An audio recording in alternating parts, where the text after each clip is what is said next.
Hello, heavenly humans. How are you today? This is Glenn Cobbin, Senior One Heartbeat Podcast. We got a very unique individual, a very special individual on the mic today, and his name is Dontae Epps Bay. And he got a lot to say. He got a lot to give. This is the Glenn Cobbin Senior One Heartbeat Podcast, sponsored by Destiny of Hope, helping our people excel, and also Limbs Limo LLC, sponsored by Brandon Lewis Cobbins. How are you out there today, heavenly humans? We got a very special guest today. Again, I want to reiterate that. And I'm just going to let him introduce himself like I always do. Y'all know what I do in this podcast. Rough, rugged, and raw. Okay? So we have to decline that coming in right there because that's my brother Kevin Scott, and we'll get him in a minute. And right now, we're going to turn it right over to Dontae Epps Bay. He's going to introduce himself, and he's going to give us a couple subject matters. I'm going to get it heated, and we're going to take it where we need to take it. Well, Dontae, tell me about you, man. Who are you, man? Absolutely. Thank you. First of all, I want to say thank you, Glenn, my brother, for having me here and sharing, some things that I feel that's important to be spoke about today. I've been going through a few situations in my life the last few years, and I've been learning things as I go. So I feel that Absolutely. the things that I've been learning and going through, that I would like to share with people that may be feeling some type of way of what I have learned and what I have to share with people today. You may have some input, or some people may not like what I have to say today, but I feel that my higher power has guided me to this conversation today through a lot of things that I have experienced and Absolutely. been through. So I have thought about this for a while. I've been trying to have this podcast for a while now, and Absolutely, no I doubt. just been praying and thinking on what I was really going to speak on. I got so much to talk about is going on in this world today. Sometimes you just don't know what to say when you get this opportunity, but I let my higher power guide me. And today, I want to talk about the importance of not drinking and driving, getting behind the wheel of a car under the influence of alcohol, how important that is to me, and how important it should be to people that's out in America and all over this country today. Absolutely. I know a lot of people may be shocked on this decision that I made on speaking on this today, but I'm not shocked at all, because any way that I can reach out to people and help people in any type of way that can be beneficial to bringing some healthiness to one's life, that's why I feel that I am obligated to be doing today. Wow. And some people may not be happy with what I'm about to say, and some people might get something out of this today, and I pray that you all do, because I have definitely gotten something out of it. And I'm going to tell you a little something about me. I was born in St. Louis, Missouri, and I lived there majority of my life, and grew up in St. Louis on the north side, south side of St. Louis. And a lot of things when I was coming up were allowed, as we coming up, teenagers, 20 years old and 30, and things wasn't as hectic as it is today. We're dealing with the laws and dealing with everything that's going on in the world today. So I just trace myself back to when I was in St. Louis, and a lot of times I would go out partying. I grew up going to clubs and everything, and it wasn't nothing for me to have drinks and be drinking with my buddies inside the club and go get in a car and drive home. You know what I mean? Not thinking of what could happen while I'm behind this steering wheel, not in my right state of mind. Okay. Just by the grace of my higher power, nothing ever really tragedy came from me being behind the steering wheel under the influence of alcohol, and I'm grateful that it did. You know what I mean? But I've been in Colombia now. You know what I'm saying? I'm gonna skip a little forward. I've been in Colombia now going on 6 years, and I was up here, and I went through a few situations and a divorce and everything since I've been up here. And I feel that when I went through my divorce, I was struggling, with a lot of things, and I always had a job and worked and kept myself balanced the best of my ability. Right. But on weekends while I was going through the divorce, I found myself partying a lot. And one weekend, me and a good friend of mine, we was celebrating, some things that was going on in his life. and we got real intoxicated, and we went downtown here in Columbia. And while I was down there, it was some guys started shooting and everything. So we was real intoxicated, but we wanted to get away from that situation because we didn't want to be around nothing like that. Because bullets don't have no names on them at all. Right. And we know that today from all the people that then lost their lives. Absolutely. Due to gun violence. Innocent people. Innocent people. Thank you. Yes, indeed, innocent people. And I also pray that our people can wake up, and whoever is, thinking that it's okay to drive by and do shootings and hurt innocent people or people in general, just put the guns down and pick the books up. And Wow. let's educate ourselves, Wow. and learn how important it is, to love one another and be an individual who shows love to each other. Because we weren't put on this earth to hurt each other. That's right. Let me stop you. Let me drive this. I like driving what you just said, man. The One Heartbeat podcast, our demonstration is to show how animals, nature, and humans can coexist. You said something that most people don't say. You said put the guns down and pick the books up. Absolutely. Most people say put the guns down and put your fists up.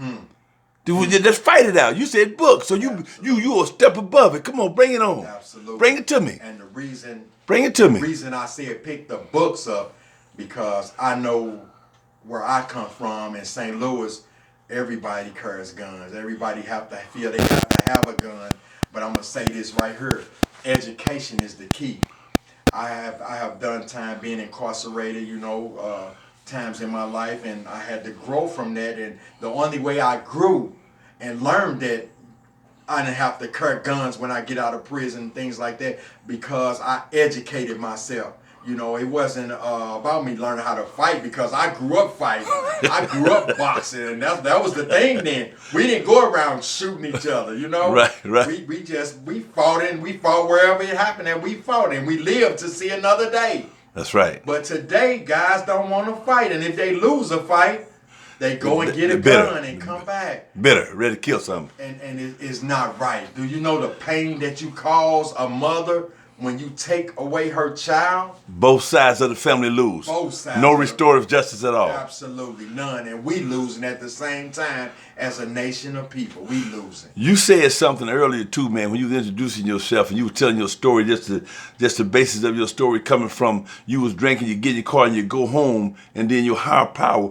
What was your higher power back then? Did you have any conscious, or was you conscious of a higher power back then? Absolutely not. Okay. That's why. Expound on that, will you? That's why I just was expressing to everyone how when I was incarcerated due to drugs and alcohol, because if I wouldn't have been drinking alcohol, I probably would have not been doing the things I was doing with drugs, But once I did get incarcerated, I took that incarceration and I educated myself to do things different and do things better than what I was doing in St. Louis. So now today, I don't have to pick up drugs to bring finance into my life. I don't have to, drink alcohol to feel like I need to fit in with somebody, to party and things of that nature, I just want to say I have a lot of things going on in my life right now. I'm starting my own clothing line, but I want to talk about this drinking and driving while I got time.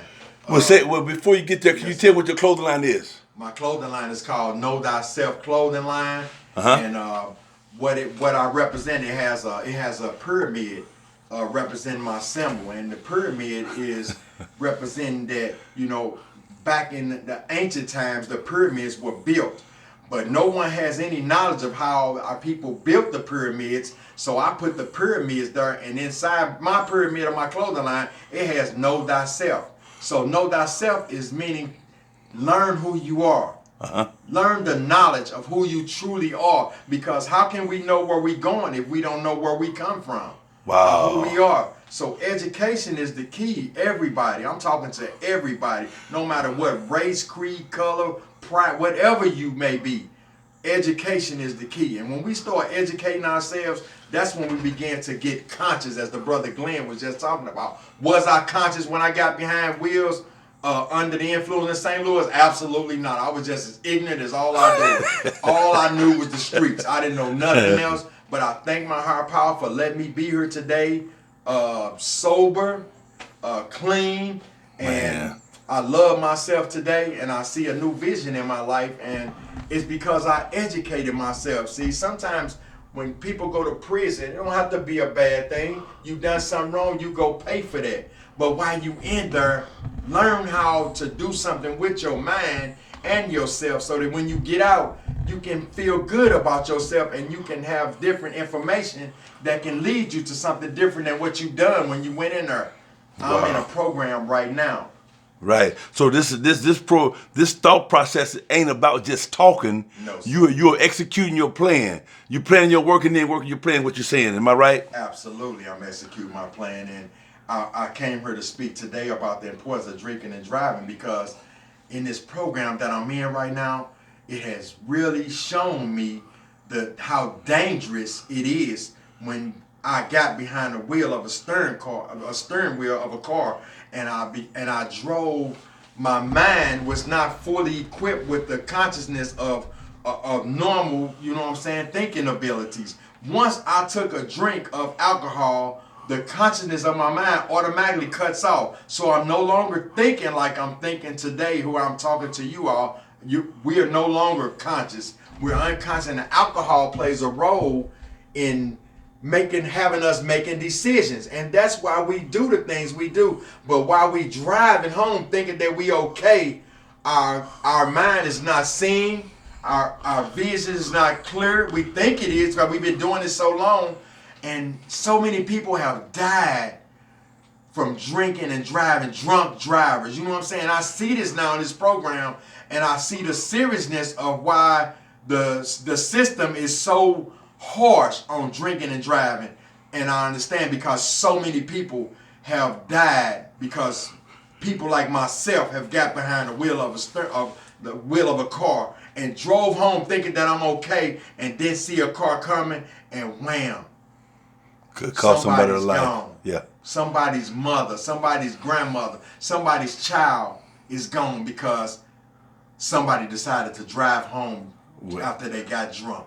Okay, is it okay to name that program? Because I mean, this rough, rugged, and raw. Yes, indeed, bro. Okay, what's the name of that program? It's called the DWI Core Stipulation Program. Yes, and it's in Columbia, Missouri, and it's teaching me so much about my life and about the things in my life that I need to be working on and getting better at addressing, so that when I do finish the program and complete the program, I'm about to finish now.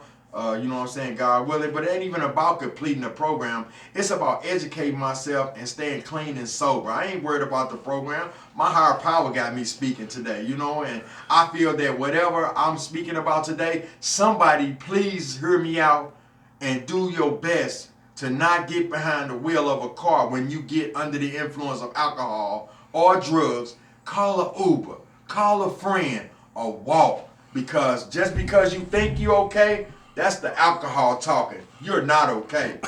You're not okay. You're not okay. Under the influence. And once you're under the influence, you're not able to operate anything normally. Let me ask you a question then. If a person's drink and then he get on the wheel and he go 3 blocks, all of a sudden he recognize that he can't do it. What is his in your past, in your experience? What does he do now? Did you keep on driving then, even though you know? Or are you trying to make it home or make it to a destination? Or how come you didn't pull over to the side and say, you know, call your Uber, call a friend, or call your woman, or call you whoever? What happens in your brain? No, I didn't pull over because the alcohol took over. The alcohol's talking. Alcohol influencing. You can make it. That's why they call it under the influence. You're under something that's telling you okay, but you're not okay. And you can't even see it because the alcohol then took over. Another question: do you think that alcohol is your higher? Is that alcohol acting as your higher power then, unconscious, unbeknownst to you? It's controlling you. Absolutely. Okay. Alcohol controlled me. I did whatever it was telling me to do, and that's one reason I'm sitting here today. And by the grace of God, I'm sitting here today, and I didn't hurt nobody, brother. Right. I didn't hurt nobody. Praise I God for that. drove many a times home been intoxicated. there. Been there, done that. You know what I mean? Yes, sir. Some people can do it, and some of us can't. You know what I mean? And I'm glad that this happened, because who knows what would have happened later on. I might have took somebody's life, brother. Right. I might have took somebody's life thinking that the alcohol is telling me I'm gonna make it home. You okay? Yeah, You yeah, okay? y'all are listening to Dontae Epps Bay, a very beautiful brother. This is the One Heartbeat podcast, sponsored by Destiny of Hope, helping our people excel, and also Limbs Limo LLC, owner of Brandon Cobbins. But I want Dontae to explain to everybody is the alcohol influence not only to drive, what other things does it influence you to do?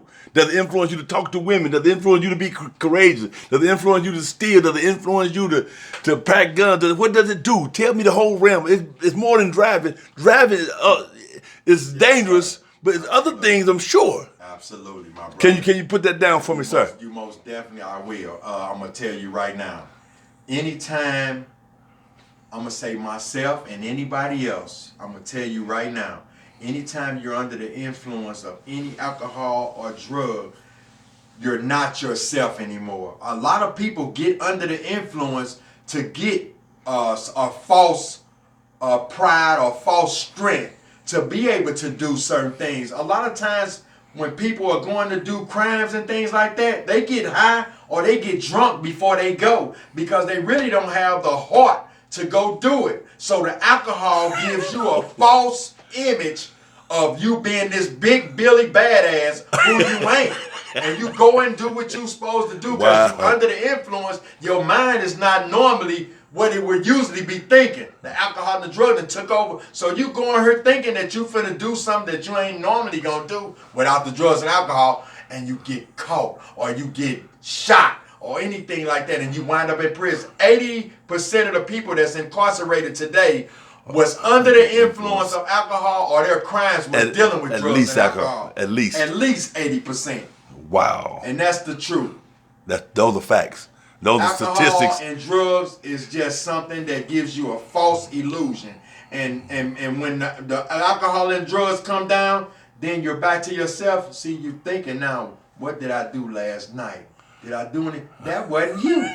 That was the alcohol took over. And you can't even remember half of the stuff you done. That's a sign. That's a shame. And I've been there. It's time for us to wake up, people. It's 2021. We got so much things going on in this world today. The coronavirus, the Delta variants, all this stuff is going on. People killing each other for no reason. Yeah. Man, let's get together and let's be safe out here, y'all. Let's help each other. Let's learn how to love each other. Stop the hate. Stop all that stuff. It ain't gonna lead us nowhere. We all need to be trying to build ourselves up and do greater things. You know what I'm saying? And alcohol and drugs, ain't no greater things coming from that. Nothing.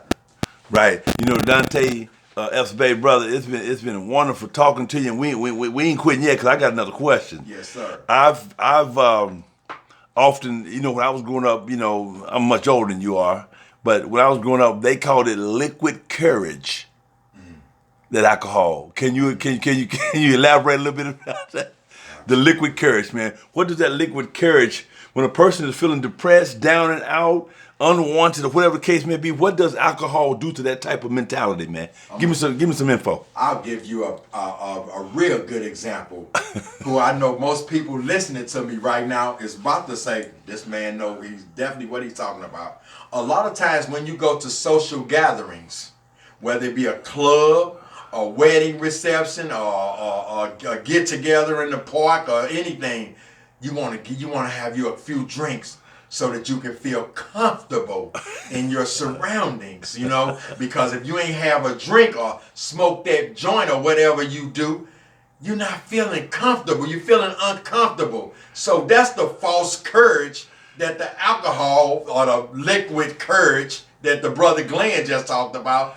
It ain't nothing but an illusion. And illusions is just something that appears for a little while and it goes away. And that's what the alcohol and the drugs do. Wow. It gives us an illusion. And when we go and do stupid things under this illusion, we find ourselves in positions that we don't want to be in when we wake up. Well, boy, that's beautiful, brother. I just did a podcast called Courage versus the Coward. You know, the one right before this one right here. Now, what I want to know is that how would you define, how does the person get out of that thinking process that he needs to drink? How does the person live without the alcohol when he used to doing it, when he had fun? How do you have fun now? How do you have fun? How do you eat ice cream? That's a wonderful question, my brother. That's a wonderful question right there. And I've been dealing with alcohol and drugs basically a long time in my life, and I really didn't even know how to have fun without drugs and alcohol until I had to step up and realize what alcohol was doing to my life. It was destroying my life because it kept me behind bars. It kept me dealing with the system. It kept me paying a lot of money to the justice system for trying to get myself up out of these predicaments that I have been in. One thing for sure, I'm going to say this, and everybody listen to me good what I'm about to say. If you think that you don't love yourself or people don't love you, that's not true. You have to learn how to love yourself, and then people will love you. Wow. Because you ain't loving yourself. Ain't nobody really gonna step to you. But when you being yourself, people will learn to love you. And if you want to learn how to live away from alcohol and drugs, get away from the people that's doing them type of things. Alcohol. You don't need to be around that type of surrounding. I had to separate myself from a lot of people that I thought was my friends. What about family? Family as well, and a lot of my family today, is gone, passed away anyway. So, it's basically a lot. My daughter, my cousin, all them are doing great things in St. Louis. So I don't have a lot of people. I was the problem in my family. I was the bad guy in my family. I was the one. Most of my family have been doing great things most of their life. I was the problem child. I was the one. Well, Yeah. they should be pretty proud of you right now. I am, brother. Absolutely, and Brother. it makes me feel good to know that my family, is happy about the man that I am today. Being sober, thinking better, coming up with great ideas. Yeah. I got a question. I got a question for you. I know you got to go in a minute, but listen here. I want to know how do you make amends to the people that you hurt while you was on alcohol and then you stop? How do you go back and make that's part of it, and the step process? Absolutely. I've been through that. So tell me, where do you get that courage to go tell somebody I'm sorry, man? Where do you get that courage from, brother? I always had a good heart anyway. You know what I mean? I always love people, and a lot of people that I have harmed since I've been going through my transition of being who I am today myself. I have reached out and did everything I can to let people know that if I offended you or did anything to you while I was under the influence of any alcohol or anything at that time, I truly apologize, and I pray that they all forgive me. And those who are hurt now no longer hurt, because I did a lot of things when I was younger. Right. To people that I just can't, I don't know where they at. So I hand that over to my higher power. Right. See, because I got to keep my eyes on the prize and keep looking forward. That's right. I can't worry about those who I can't make amends to. I have to get myself together, you know what I mean? And absolutely. Not be bound myself down with worry. So I just try to keep my mind free, as clean as I can, and as much as I can, and I just think, every day, one day at a time, that I'm thinking the way I'm thinking, and continue to read and network with brothers like yourself. Thank you, brother. People that I network with now at the Powerhouse, and people that I net with at the Phoenix program. Yeah. All these people are clean and sober. That's my next question. I'm getting a lot of my ideas and about to, I'm network and do different things in the community here in Columbia. Absolutely. As soon as I graduate from this program. It don't stop when I graduate from the program. That's when it starts. So now you're talking about this way of life. Yes, indeed. It's way of life. Okay. I love this. I love this cleanness, so I love it. Okay, it shows, brother. Yes, indeed. I love it. Absolutely. Yeah. I got one question, and you can answer if you don't want to. You ain't got to, but I know you're going to answer it. Now, I know it's a lot of people going, once I air this thing, because this ain't live, but it's going to be live here before the night's over. Absolutely. It's going to hit the YouTube station, and that's when you got to send it out there to people you know, and put it on this Facebook page, and we're going to do our thing, right? Yes, sir. But I want you to expound on this from your heart, brother. Always. How do you go from being in a relationship with that particular one, that spouse, that other half that wanted to make you complete while you was doing liquor or whatever else you was doing. Now you're sober. How does that feel, and how has the conversation changed? Or did it change? Or do you feel differently? Expound on that, brother, for the people out there. Absolutely, I will. First of all, majority of the time I was drinking. That's a wonderful question. The majority of the time that I was drinking and under the influence, I was in a relationship with someone who was drinking and under the influence just like me. We had to be compatible, you know what I mean? Yes, sir. I'm so thankful right now. I don't, my higher power works in mysterious ways. The beautiful lady, you know what I'm saying, that I'm dating right now. You can give her a shout out. You can give her a shout out if you like. You know that. She respect me so much, and she already know it's all love. Love you, sweetheart. Yeah. And she know what it is. She know I'm right here, right now. You know, right. I appreciate her. I really do. We have our ups and downs like any other relationship. Absolutely, yeah. When you're real, we have some. When you're real, that's right. Cause she's stubborn, I'm stubborn. Oh, but yeah. ain't no alcohol and drugs involved. Boy, that's beautiful, man. So you know what I mean. We working through things, and I've been dating her now. You know, since I've been in this program. She's clean, you know what I mean, sober, and wow. She's a good woman, man. Oh man, praise be to Allah, brother. I'm just thankful that God brought her and her son to my life. You know? Right, absolutely. They both mean a lot to me, and I just want to. Is the relationship more of a sacred? Now you're a conscious brother, or is that relationship? Can you feel every little fiber of her being, her son's being, your relationship being, the higher power being? Is the dynamics of where you want it, or is it getting there?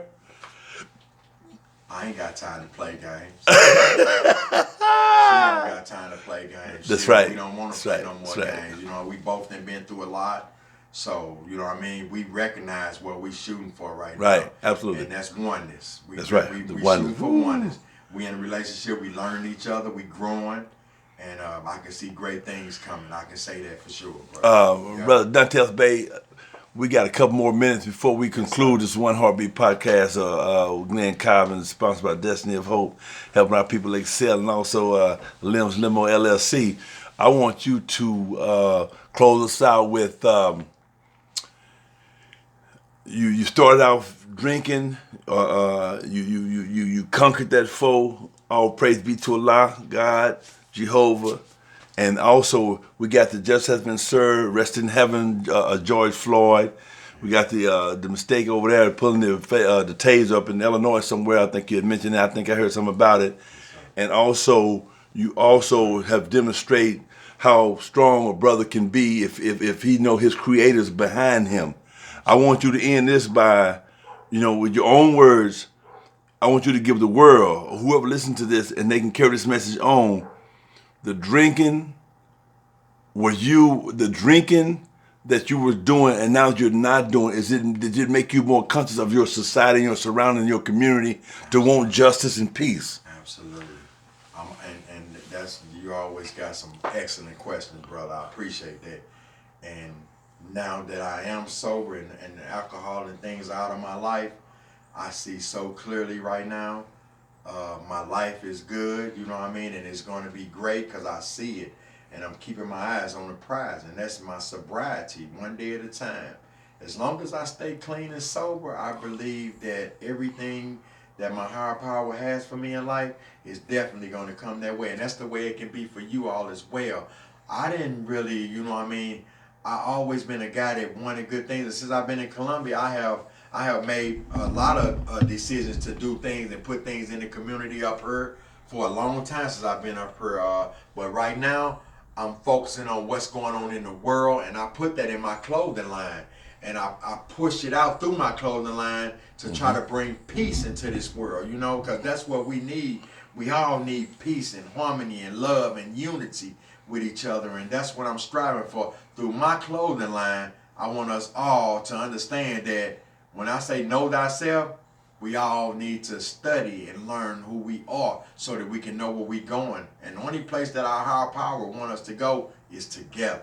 That's right. And that's what I'm shooting for. Absolutely. Unity. I want to do things in Colombia to make people understand that we can come together and we can do great things together. We don't have to look at each other as the enemy, because that's where we're not each other's enemy. We're not enemies for real. We make each other enemies by ignorance. You know what I'm saying? And once we understand who we are, learn who you are. Pick up the books, read something, y'all. Put the games down, put the guns down. Wow. GG, games, guns. That's put right, them down. that's right. Put them down. That's beautiful. Protect yourself at all times. But I love y'all, man, and thank you all for listening. I want, now this is totally up to you right here. I always put this. I want you to, is there any way they can contact you if they want to talk to you about this podcast? Absolutely. Or where you want to put that on there, you can do it right now. Absolutely. You all can reach me at any time at my business phone number, Dontae Epps, 314-305-4601. Say it one more time for the people, please. 314-305-4601. And I want to send a special shout out to my beautiful, loving daughter and my grandchildren. I love you all with all my heart, and I can't wait to see you all again. I miss y'all. Hold strong. Love you. All right, that's Dontae's Bay, y'all. We're going to have to listen to it. It'll be out soon. Peace and plenty of love, all the heavenly humans.